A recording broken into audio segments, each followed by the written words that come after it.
Hi കൂട്ടുകാരെ, എല്ലാവർക്കും നമസ്കാരം. എല്ലാവർക്കും എൻ്റെ ചാനലിലേക്ക് സ്വാഗതം. ഇന്ന് ഞാൻ നടാൻ പോകുന്നത് കുറച്ച് ഉരുളക്കിഴങ്ങാണ്. അതാണ് ഞാൻ നിങ്ങൾക്ക് പരിചയപ്പെടുത്താൻ പോകുന്നത്.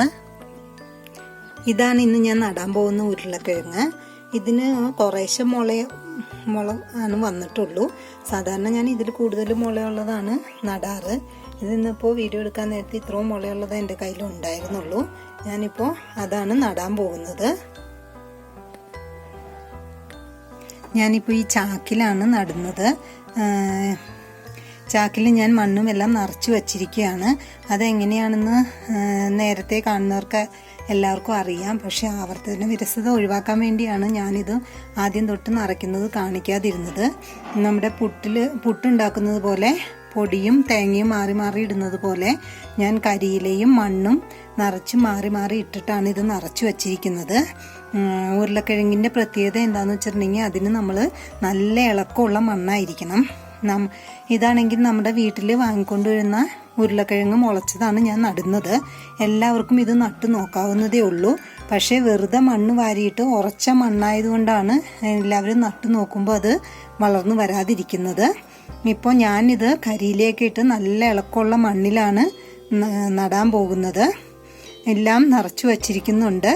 ഇനി ഇതിലേക്ക് ഞാൻ ഉരുളക്കിഴങ്ങ് വയ്ക്കുകയാണ്. ഇതിൻ്റെ മീതയിലേക്ക് ഇങ്ങനെ ഉരുളക്കിഴങ്ങ് വച്ച ശേഷം ഇതിൻ്റെ മീതെ നമ്മൾ മണ്ണിട്ട് കൊടുക്കുകയാണ് ചെയ്യണത്. നല്ല ഇളക്കമുള്ള മണ്ണ് കിട്ടാൻ വേണ്ടിയാണ് ഈ കരിയിലേക്ക് മിക്സ് ചെയ്ത് വിടുന്നത്.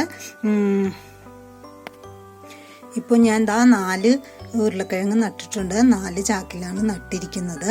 ഇത് ഇനി നനവൊക്കെ ഇട്ട് കൊടുത്താൽ മതി. കൂടുതൽ വെള്ളം ഇതിൽ കെട്ടി നിൽക്കാതെ ശരിക്കും സൂക്ഷിക്കണം. എന്താണെന്ന് വെച്ചാൽ ഉരുളക്കിഴങ്ങ് പെട്ടെന്ന് ചീഞ്ഞു പോവാൻ ചാൻസ് ഉണ്ട്. അതുകൊണ്ട് നന്നായിട്ട് വെള്ളം വാർന്നു പോകത്തക്ക രീതിയിലായിരിക്കണം നമ്മൾ നടേണ്ടത്. ഇത് ഞാൻ നേരത്തെ നട്ടു വച്ചിരിക്കുന്ന ഒരു ഉരുളക്കിഴങ്ങാണ്.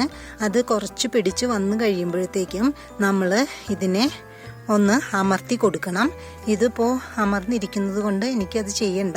അല്ലാന്നുണ്ടെങ്കിൽ അത് അമർത്തി കൊടുക്കുമ്പോൾ അത് സൈഡിലേക്കൊക്കെ വന്ന് വശങ്ങളിലേക്കൊക്കെ വിരിഞ്ഞ് വളർന്നു വരും. അപ്പോൾ അതിൻ്റെ സൈഡിലൊക്കെ നിറയെ കിഴങ്ങുണ്ടാവാൻ ചാൻസ് ഉണ്ട്.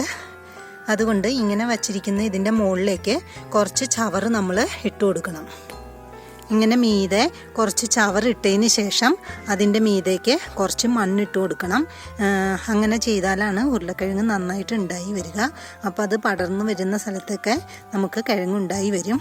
നമുക്ക് വലിയ ഉരുളക്കിഴങ്ങാണെങ്കിൽ ഇങ്ങനെ പീസായിട്ട് അതിൻ്റെ മുള നോക്കി കട്ട് ചെയ്തിട്ട് നടാം. ചെറിയ ഉരുളക്കിഴങ്ങായതുകൊണ്ടാണ് ഞാൻ ഒരെണ്ണം തന്നെ എടുത്ത് നട്ടത്. ഇങ്ങനെ ചവറും മണ്ണും ഇട്ട് കൊടുക്കുന്നത് വഴി ഉരുളക്കിഴങ്ങ് നന്നായിട്ട് പിടിച്ചു വരും. കിഴങ്ങ് നല്ല വലുതായി ഉണ്ടാവാൻ നല്ലത് ഇങ്ങനെ ചെയ്യുന്നതാണ്. ഞാൻ ഇപ്പോൾ നട്ടത് ചാക്കിലാണ്. ഇടയ്ക്ക് ഞാൻ താഴെയും നടാറുണ്ട്. എല്ലാവരും ചാക്കിൽ നടുന്നതായിരിക്കും നല്ലത്. ഇത് ഞാൻ നേരത്തെ നട്ടുവച്ചിരിക്കുന്ന ഉരുളക്കിഴങ്ങാണ്. ഇത് വാരം മാടി അതിൻ്റെ മീതെയാണ് ഞാൻ നട്ടിരുന്നത്. ഇതിപ്പോൾ ചെറിയ മഴ വന്നിട്ട് അതിന് ചെറിയൊരു മഞ്ഞപ്പ് വന്നിട്ടുണ്ട്. അത് എന്തുകൊണ്ടാണെന്ന് എനിക്ക് തോന്നുന്നത് വെള്ളം കെട്ടി നിന്നു എന്ന് തോന്നുന്നു. ഞാൻ ചവറും ഇട്ടിട്ട് നട്ടതല്ലേ, നല്ല മഴയായിരുന്നു, അതുകൊണ്ടായിരിക്കും. ഈ കവറിൽ വെള്ളം കെട്ടി നിൽക്കാതെ ഇതിന് ഇടയ്ക്ക് ഹോളിട്ട് കൊടുക്കണം. അത് മറക്കരുത്, അല്ലെങ്കിൽ അത് വെള്ളം കെട്ടി നിന്ന് ഇത് ചീഞ്ഞു പോവാൻ ചാൻസ് ഉണ്ട്. ഞാൻ നേരത്തെ ഇവിടെ നട്ടിരുന്ന ഉരുളക്കിഴങ്ങൊക്കെ വിളവെടുത്തപ്പോഴാണ് ഞാനിങ്ങനെ ഒരു വീഡിയോ ചെയ്യാമെന്ന് തീരുമാനിച്ചത്. ഇപ്പോൾ ഞാൻ വിളവെടുത്തിരിക്കുന്ന ഉരുളക്കിഴങ്ങ് നിങ്ങളെ കാണിച്ചു തരാം. ഇതാണ് ഞാൻ വിളവെടുത്തിരിക്കുന്ന ഉരുളക്കിഴങ്ങ്. ഇത് പറിച്ച് കഴുകി വെച്ചതാണ്. അപ്പോഴാണ് ഇങ്ങനൊരു വീഡിയോ ചെയ്യാമെന്ന് എനിക്ക് തോന്നിയത്.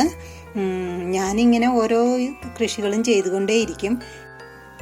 വീഡിയോ ഇടുന്നതിന് എനിക്ക് നിങ്ങളുടെ സപ്പോർട്ട് ആവശ്യമാണ്. അങ്ങനെ സപ്പോർട്ട് കിട്ടിയാലേ എനിക്ക് വീണ്ടും വീണ്ടും വീഡിയോ ഇടാനുള്ള പ്രചോദനം ഉണ്ടാവുകയുള്ളൂ. അതിനായിട്ട് നിങ്ങളുടെ സപ്പോർട്ട് ഷെയറും സബ്സ്ക്രൈബും ലൈക്കും ഒക്കെ ആയിട്ട് കിട്ടുമെന്ന് പ്രതീക്ഷിച്ചുകൊണ്ട് ഞാൻ നിർത്തട്ടെ. Okay, bye bye.